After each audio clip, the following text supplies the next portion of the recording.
Olá pessoal, tudo bem? Eu vou aprofundar com vocês, nesta aula de hoje, nessa aula gravada, um pouco mais sobre cálculos de ΔH. Então, nesta aula, eu vou trabalhar o calor de formação. Como que eu acho a variação de entalpia, o ΔH, utilizando valores dos calores de formação, tá? Então, eu vou trabalhar com vocês um exemplo e tem mais dois exemplos que vocês terão que fazer. Eu vou disponibilizar essas atividades para vocês aí num formulário, tá? Que vocês podem utilizar esse formulário para poder responder e anexar as respostas da resolução dessa atividade, tá? Então vamos lá, pessoal.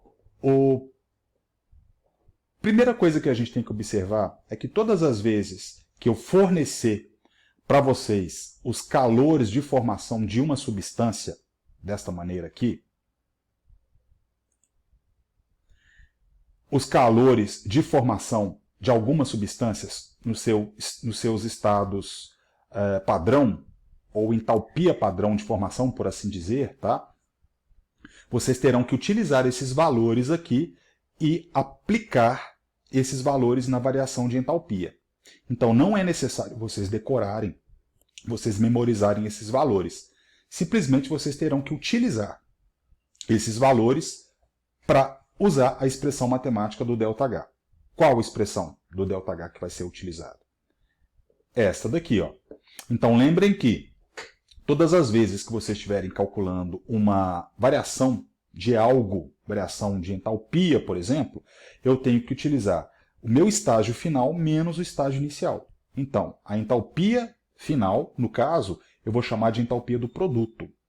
E a minha entalpia inicial eu chamarei de entalpia dos reagentes. Então, lembra que numa reação química, reagente vira produto. Então, esta variação eu tenho que tirar a diferença da entalpia final menos a entalpia inicial. Beleza? Outra coisa que é importante vocês aqui lembrarem é com relação a esses códigos escritos numa reação química. Então, por exemplo, todas as vezes que a minha entalpia do reagente tiver maior do que a entalpia do produto, do reagente for maior do que o do produto, significa que ele perdeu energia. Então, lembre que a seta vai para baixo. No caso, ela desce. Então, se essa seta do meu diagrama está para baixo, significa que ele perdeu energia. O meu ΔH, então, ele passa a ser negativo e a minha reação passa a ser exotérmica. Ok? Agora, se a entalpia do meu reagente for menor do que a entalpia do produto, significa que o meu produto adquiriu mais energia. Então, a seta no diagrama é para cima, eu tenho mais energia final, então significa que a minha entalpia vai ser acima de zero, vai ser positivo. E a minha reação passa a ser endotérmica. Então, esse lembrete aí para vocês é sempre importante a gente repassar, tá? Porque muitos dos exercícios que vocês farão sobre termoquímica sobre interpretação desses valores aí, tá? Então vamos na aplicação desses conceitos aí sobre calor de formação. Bom, então, novamente, vão ser fornecidos para vocês aqui esses valores, então não precisa de preocupar em memorizar, a gente tem que apenas fazer a leitura. Como que seria a leitura para esses dados aqui? Por exemplo, vamos supor que eu peguei aqui o óxido de alumínio sólido e ele possui um valor de menos 1.676 kJ por mol de óxido de alumínio formado. Como isso daqui são valores de valores de entalpia de formação, para cada mol de produto formado foi então liberado ou absorvido esses valores. Então observem que todos esses que possuem o menos significa que são reações, então, portanto, exotérmicas. Então, esses valores aqui, para formarem estas substâncias, necessariamente perderam energia. Agora, a formação aqui do gás etino, por exemplo, ó, ele é positivo, então é um processo endotérmico. Tá? Então, nem sempre todos serão exotérmicos. Tá? Tem algumas exceções aí de algumas substâncias. Então, como que eu aplico isso daí na prática? Então, primeiro, é importante que vocês observem que será fornecida uma equação global. Essa equação global ela terá que estar balanceada. Se ela não estiver balanceada, então tem que fazer o balanceamento, tá certo? E será fornecido para vocês, como dado, né, os valores de formação destas substâncias que fazem parte daquela reação. Então, no caso aqui, eu tenho do CO2, eu tenho da água, eu tenho da glicose, e do O2, geralmente eles não fornecem os valores de formação da substância simples. Por quê? Porque subentende-se que esses valores teriam que ser zero. Então, se não foi fornecido, tá, considerem como zero. Lembra que toda substância simples possui entalpia zero. Tá? Então vamos lá. De forma simplificada, a reação da fotossíntese ficaria. Então, 6CO2 mais 6H2O formaria C6H12O6, que é a glicose, né? Mais 6 mols de O2. Tranquilo. Aqui foram fornecidos os valores das entalpias de formação de cada substância, como eu falei. E aqui a pergunta. Calcule o ΔH para a reação da fotossíntese através dos calores de formação. Então, eu preciso, então, pessoal, de entender que eu tenho os seguintes dados. Eu dei os calores de formação de cada substância e dei uma expressão, né? Uma equação química, ok? Já balanceada. Então, se eu dei os valores das entalpias de formação, eu vou ter que utilizar, então, a expressão do meu ΔH, certo? Então, vamos voltar aqui para o quadro para resolver essa questão aí. Então, se eu fornecer os valores de formação, eu vou ter que utilizar o meu ΔH de formação. A fórmula é ΔH seria a entalpia do produto menos a entalpia do reagente, ok? Então, a variação da entalpia.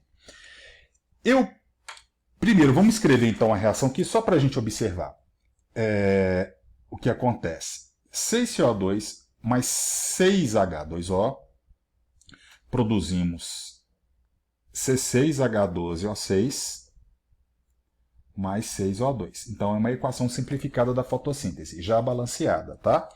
Aqui eu sei que eu tenho os meus produtos e eu sei quem são os meus reagentes. Então, estes são os meus reagentes e estes serão os meus produtos, ok?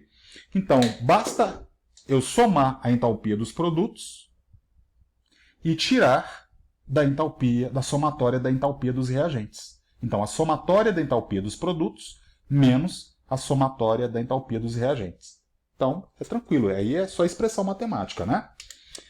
Eu faço assim. Primeiro, pessoal, eu acho qual é a entalpia do produto primeiro, depois eu acho qual seria a entalpia do meu produto e eu aplico na fórmula posteriormente, tá? Eu acho mais fácil fazer assim para a gente não confundir e não misturar os valores do que a gente aplicar na fórmula geral, tá? De uma vez. Então aqui, eu sei que eu tenho, cuidado, eu tenho 6 mols de CO2. Então são 6 vezes menos 94. Que é a entalpia de formação do CO2, né? Que foi colocado ali na tabelinha para vocês. Mais 6 vezes a entalpia de formação da água, que é menos 58 kJ. Tá? Resolvendo isso tudo aqui, já de uma maneira rápida, eu teria menos 912 quilocalorias. Então, esta seria a somatória da entalpia dos meus reagentes, ok? Entalpia do produto. Da glicose, foi fornecido o valor, que é menos 242. Menos 242, mais, lembra que o oxigênio aqui, a entalpia é zero. Então, a entalpia do produto aqui, menos 242 quilocalorias também. Beleza, mas aí não me respondeu a pergunta. Eu preciso de achar a variação, né? Então, lembra que a variação seria ΔH vai ser a somatória da entalpia dos produtos menos a somatória da entalpia dos reagentes. Meu ΔH aqui ficaria o meu produto menos 242 quilocalorias menos 912. Menos 912 quilocalorias. Na resolução final, meu ΔH ficaria mais 670 quilocalorias por mol de glicose formada, certo? Então aqui, pessoal, eu observo que eu tenho um ΔH positivo. Se eu tenho um ΔH positivo, significa que a reação da fotossíntese é um fenômeno endotérmico, né? Ele absorve a energia da luz do sol e esta energia é convertida em glicose, que é a matéria orgânica, ok? Então, beleza. Então, tá lá. O cálculo ΔH, então, foi realizado. Então, nós observamos que foi de 670 positivo. Ok. Eu tenho aqui mais dois exemplos para vocês trabalharem como uma aprendizagem, uma atividade de aprendizagem. Eu tenho aqui esse exemplo 2. Ele é um pouco diferente, tá? Foi fornecido aqui para vocês a minha entalpia final. Então, foi dado o ΔH final, que está pedindo para vocês calcularem a entalpia do carbonato de cálcio. Por quê? Porque foi fornecido a entalpia do óxido de cálcio, entalpia de formação, foi dada a entalpia de formação do CO2, e eu preciso de encontrar a entalpia do meu reagente. Então, eu tenho que achar o meu HR. Tá? Novamente, se eu dei os valores de formação, é só utilizar a expressão do ΔH. ΔH, né, seria a entalpia final, produto, menos a entalpia inicial dos reagentes. Tá? E o outro exercício é também um exercício que está pedindo para vocês calcularem o ΔH para esta reação. Foram fornecidos aqui os valores da entalpia de formação. Ó. Olha para esse símbolo aqui, ΔHF. Se deu ΔHF, é uma entalpia de formação. Vocês têm que utilizar a expressão matemática do ΔH também. Tá? Eu vou disponibilizar esses dois exemplos aqui, colocá-los no formulário. Tá? Esse é o para casa que vocês terão que fazer. E na quarta-feira a gente então faz a correção desses dois para casas. Tá? Esta então foi a terceira forma da gente calcular o ΔH. Ainda nós temos uma quarta e última forma, que é por energias de ligação. Beleza, pessoal? Então trabalhe aí e na quarta-feira eu corrijo com vocês essa atividade. Tá bom? Falou, pessoal. Um abração.